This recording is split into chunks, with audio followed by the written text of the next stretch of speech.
በረመዳን ስልክን ከተጠቀምክ አይቀር ይህ አፕሊኬሽን ሊኖርህ ግድ ነው። ይህ አፕሊኬሽን ብዙ ምኞቶችን ስላሳካልኝ በሁሉም ሙስሊም ስልክ ውስጥ ቢገኝ ብዬ የምመኘው አፕ ነው። ለምን መሰለ?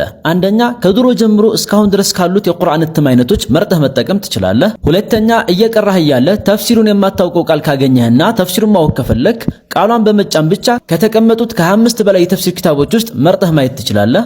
ሶስተኛ የአንቀጹን አቀራር ከቃሪእ ማዳመጥ ከፈለክ አሁንም አንቀጹን በመጫን ብቻ ከተቀመጡት ከ50 በላይ ቃሪዎች ውስጥ መርጠህ ማዳመጥ ትችላለህ። የሚገርመው ነገር አንቀጹን ሙሉን ማዳመጥ አይጠበቅብህም። የፈለካትን አንዷን ቃል ብቻ መርጠህ ማዳመጥም ትችላለህ። ይሄ በጣም የተመቸኝ ነገር ነው። ከዚህ በላይ የሚገርመውን ልንገርህ። ለምሳሌ ወለቀድ ነሰረኩሙላሁ ቢበድሪን ወአንቱም አዚላ የሚለው ቁርአን አንቀጽ ላይ በድር የሚባለው አካባቢ የት እንደሆነ ለማወቅ ከፈለክ ቃሏን በመጫን ብቻ ይችን የአድራሻ ምልክቷን ስትነካት ወደ ጉግል ማፕ ይወስድሃል። ትክክለኛ ቦታውን በካርታ ላይ ማየት ትችላለህ። በተመሳሳይ የነ ሁነይን የነ ጡሩ ሲኒን እና የመሳሰሉ ቦታዎች ልክ እንደዚሁ ማየት ትችላለህ። አጂብ ነው። ልክ እንደዚሁ ቲን የሚባለው ፍሬ ምን አይነት እንደሆነ ማወቅ ከፈለክ ቃሏን በመጫን ብቻ የሚመጣልህን የምስል ምልክት ስትጫን የፍራፍሬውን ምስሎች በብዛትና በጥራት ያመጣልሃል። ከዚህ በላይ በጣም ያስገረመኝን ነገር ልንገርህ። ቁርአንን በስንት ጊዜ ማክተም እንደምፈልግ አስገባለት። እሱ እቅድና ፕሮግራም ያወጣልሃል። በየቀኑ ሜሴጅ እየላከ ያስታውሳል። ከዚህ በተጨማሪም ገጾቹን ወደ ጎን መግለጥ ካልፈለክና በራሱ ጊዜ ወደ ላይ እንዲንቀሳቀስ ከፈለክ ይችን ምልክት በመጫን